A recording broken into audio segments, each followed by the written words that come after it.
고린도전서 15장 29절서부터 34절까지 말씀 제가 봉독하겠습니다. 만일 죽은 자들이 도무지 다시 살아나지 못하면 죽은 자들을 위하여 세례를 받는 자들이 무엇을 하겠느냐? 어찌하여 그들을 위하여 세례를 받느냐? 또 어찌하여 우리가 언제나 위험을 무릅쓰리요?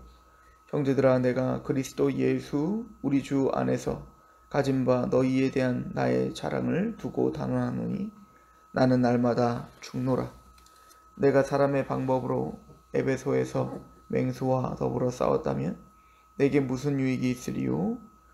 죽은 자가 다시 살아나지 못한다면 내일 죽을 터이니 먹고 마시자 하리라. 속지 말라.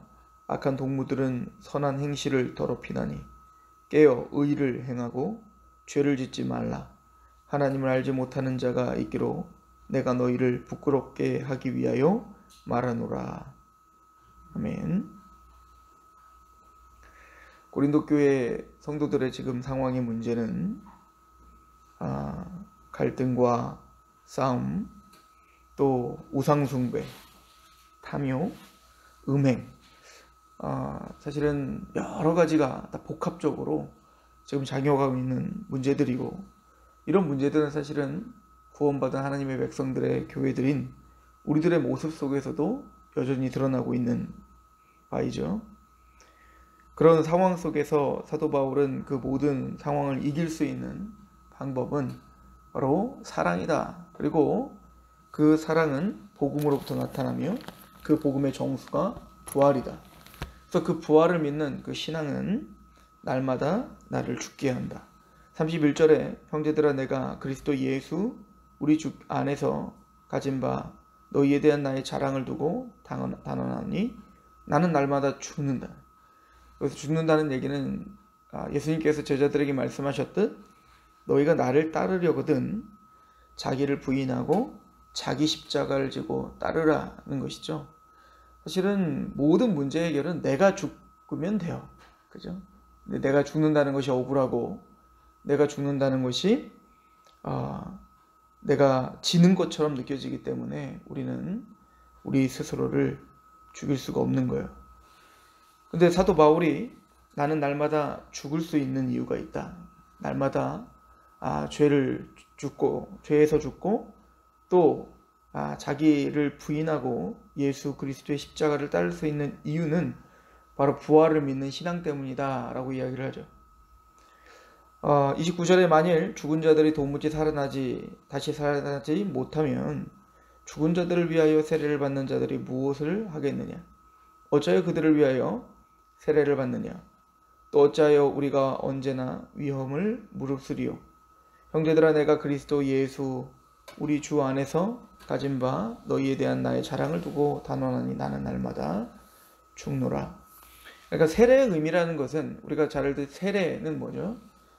이미 예수 그리스도를 믿고 또 구원받은 하나님의 백성들이 우리는 바로 예수님과 연합된 자요, 또 예수님의 부활에 연합되어 하나님을 향하여 산 자입니다를 우리가 고백하는 거죠. 그럼 그 세례가 무슨 의미가 있겠는가라고 이야기하는 겁니다. 물론 사실은 29절은 좀 난해 구절이기도 합니다. 죽은 자들이 세례를 받는 거에 대하여, 그래서 이 죽은 자가 누구냐에 대한 논란이 있을 수 있어요. 근데 31절과 연결해서 보면 사도 바울이 내가 날마다 죽는다라고 하는 걸 보면 영적인 이야기를 하는 것입니다. 즉 영적으로 죽어있는 우리들이 예수 그리스도와 또 하나님 앞에 사실은 죽었던, 우리는 허물과제로 죽었던 우리가 세례를 받는다는 게 아무런 의미가 없다면, 그래서 우리가 영원한 하나님의 안식의 날, 그때 우리가 부활이 정말 실제적으로 일어나는 게 아니라면 사실은 무슨 의미가 있겠는가요? 오늘 우리가 세례를 받고 구원은 우리가 신앙생활을 하고 이게 무슨 의미가 있는가? 자, 좀 더 연결지어서 보면 32절 보세요. 내가 사람의 방법으로 에베소에서 맹수와 더불어 싸웠다면 내게 무슨 유익이 있으리요? 죽은 자가 다시 살아나지 못한다면 내게 내일 죽을 터이니 먹고 마시자 하리라. 그러니까 부활신앙이 없다면 두 가지가 우리에게서 없어지는데요. 첫 번째는 맹수와 내가 어떻게 싸웠겠냐, 즉 핍박과 고난을 이길 수가 없습니다. 사도 바울이 내가 에베소에 있을 때 맹수들과 싸울 때, 이 얘기는 여러 가지의 핍박이죠. 세상에 핍박이 왔을 때 정말 말할 수 없는 나를 죽이려고 하는 우겨싸움을 당하는 일들, 또 우는 사자처럼 사단이 여러 상황과 사람과 환경을 통하여 하나님과 나를 단절시키려고 하는 그런 모든 싸움들이 있을 때, 내가 어찌 그 맹수와 싸웠을 때 내가 죽음을 각오하고 싸운 것이 나에게 도대체 어떤 의미가 있겠냐. 부활이 없다는 말이에요. 두 번째는 그렇게 고군분투하며 그렇게 치열하게 삶을 살 필요가 뭐 있어요? 영원한 부활과 우리가 정말 예수 그리스도를 만난다는, 또 우리가 그 영원한 부활이 없다면 그냥 오늘 즐기다 죽으면 되는 거 아니겠어요? 그냥 오늘 그냥 살다가 내 마음대로 살다가 내 뜻대로 살다가 그렇게 그냥 죽으면 되는 거 아니겠는가? 뭐하라고 그렇게 내 몸을 복종시키며 또 예수 그리스도의 십자가를 지며 날마다 죽으며 그렇게 살 수 있겠는가? 그러나 난 그렇게 살지 않겠다는 거죠. 나는 날마다 죽노라요. 나는 이것을 자랑한다는 거예요. 왜죠? 부활이 있기 때문이다. 마침내는 주님을 만날 날이 올 거고, 또 그 주님께서 우리의 삶을 분명히 물어볼 거다는 거예요. 그래서 33절에 속지 말라는 겁니다. 속지 말라. 악한 동무들은 선한 행실을 더럽힌다.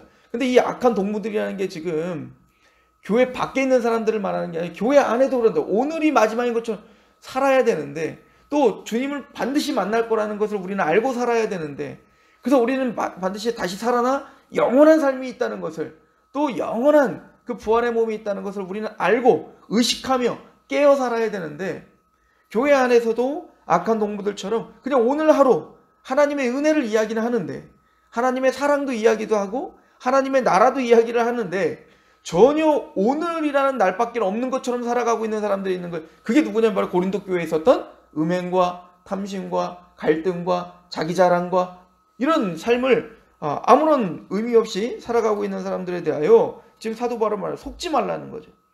악한 동무들은 선한 행실을 더럽히나니 깨어 의를 행하고 죄를 짓지 말라.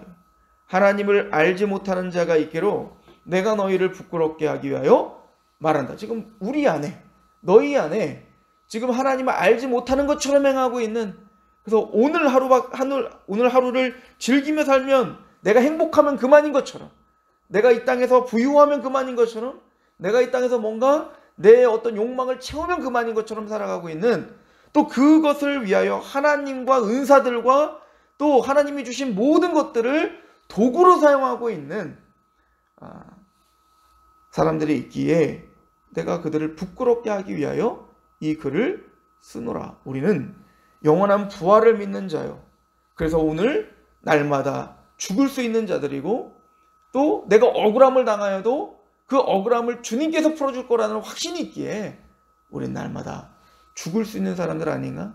내가 에베소에 있을 때 그 맹수들의 공격을 능히 이기고, 또 그것을 부끄럽지 않게 여기고, 또 오늘 그런 일이 닥칠지라도 내가 묵묵히 그 길을 걸을 수 있는 이유는 부활을 믿기 때문이다 라고 사도 바울은 지금 이야기해주고 있는 것입니다.